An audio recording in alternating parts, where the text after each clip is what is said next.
Well, hello, and we are back with day 2 of Dexter's Advent Calendar 2023, and today it's one of those, even for me, a niche video. I mean, my videos don't get many views anyway, which I quite like, but this is a music-based one, and these get even fewer views than normal. Anyway, what I'm going to do today is look at some of my favourite album covers from my collection. Now, I've been collecting records. I think I bought my first LP when I was about 6 years of age, and it was Jeff Love and his orchestra's, was it big war movie themes? I bought it in our local little corner shop, and that was my first record that I bought. Oh, fantastic! And I've still got it now. I still play it now. It's a wonderful record.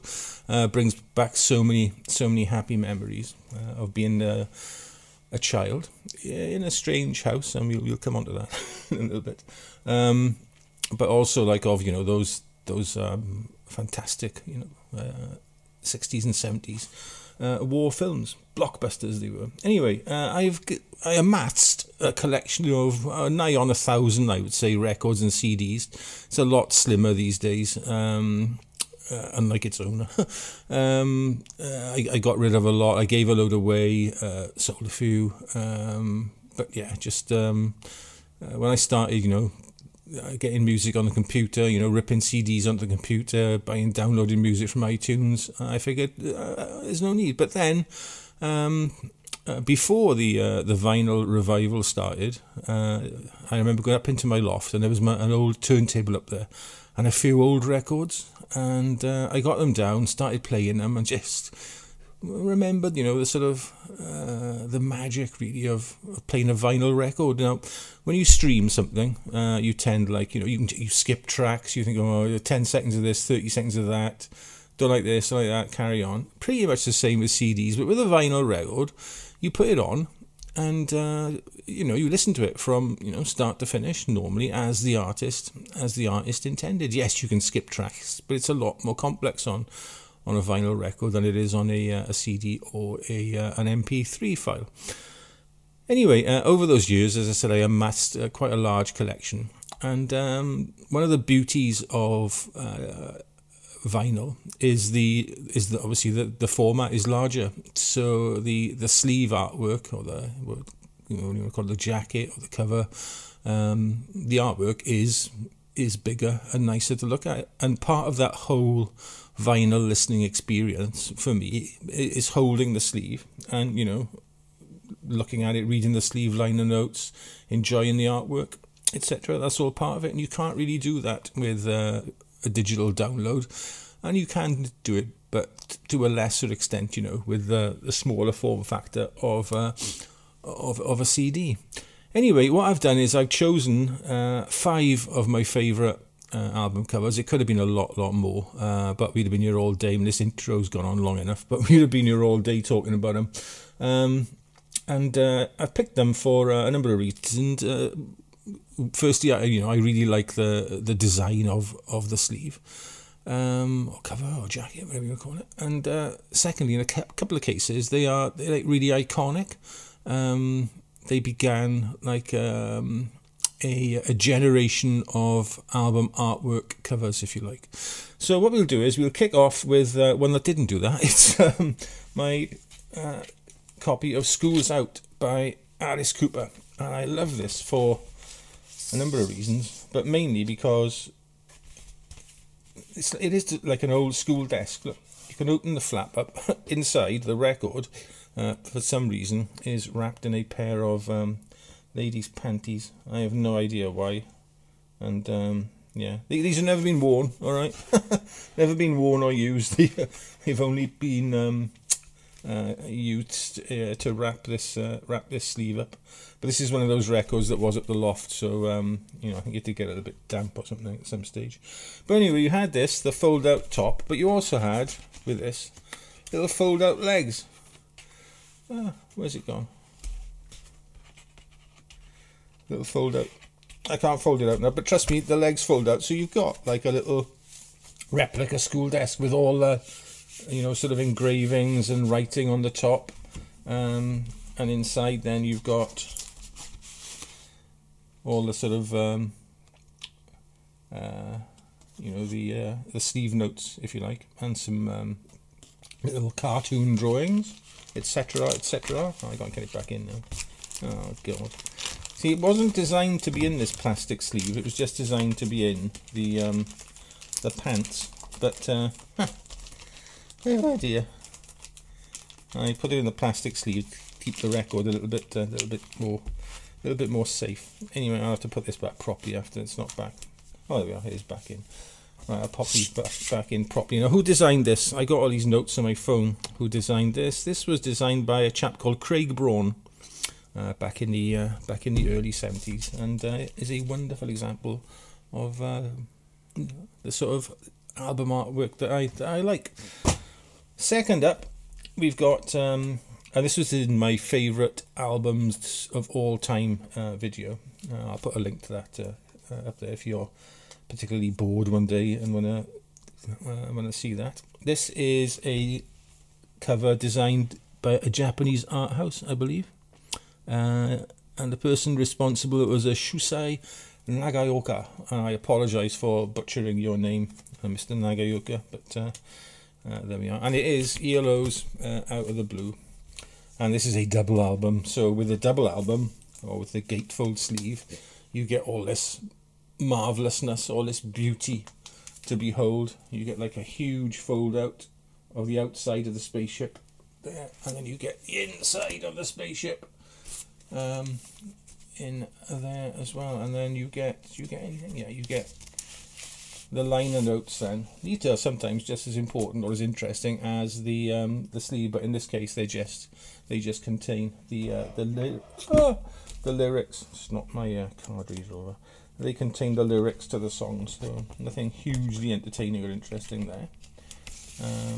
Yeah, but that's my second favourite.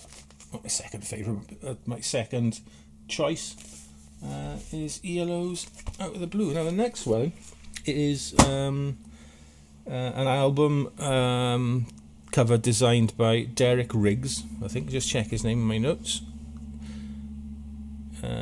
Derek Riggs, yeah, and he designed Iron Maiden's Eddie. Now this is their debut album, Iron Maiden, the eponymous album. This isn't my original copy, sadly. I had that signed, my original copy signed, and I can't find it. But I did buy a replacement. So this is a much more modern pressing and probably a much more sturdy cover. But this spawned like a generation of Iron Maiden album covers. He's appeared on every single Iron Maiden album cover since, all drawn by Derek Riggs. And some of the later ones, they contain some real like Easter eggs if you go searching for them on the album covers. Now this and Killers, Number of the Beast, and the first one with Nico McBrain on after Clive Burr left. Can't remember that. Anyway, those are the four I've got. Yeah, so there's Eddie, who appears not only on the album covers, but he appears in their live shows as well. What a nice looking chap. Eddie. And another one now, another record sleeve with a piece of artwork designed by Joe Patagno, or Patagno probably, and it is the Motorhead War Pig skull type thingy, which just became their eponymous logo, if you like. They're ever present on pretty well every album cover, Motorhead t-shirt logo. Absolutely superb. Again, this isn't the original. My original copy, I gave that away a long time ago. The original one was not the silver cover, it was black and white, but I think the silver is quite nice all the same.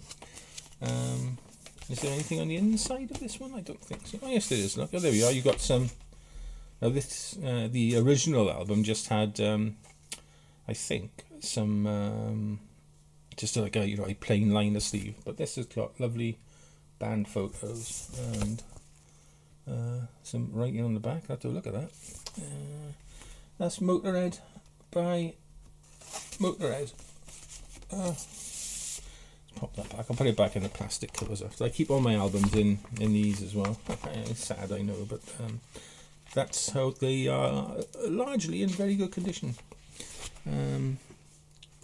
Because I've looked after them. This one is a little bit dog-eared. This is quite old. I think this may have belonged to my sister originally. And if you're a gentleman or a lady of a certain age and you think of, you know, album artwork from the 70s, you're going to think of Roger Dean. And this is one of Roger Dean's creations, and it's Yes's Tales from Topographic Oceans.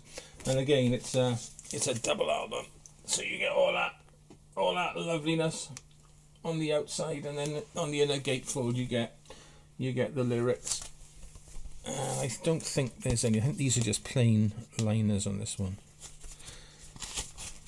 Yeah, these are just plain inner sleeves, which is a shame. Would have been nice to have had some more of Roger Dean's artwork. But again, I think Yes had most of their, if not all of their earlier works,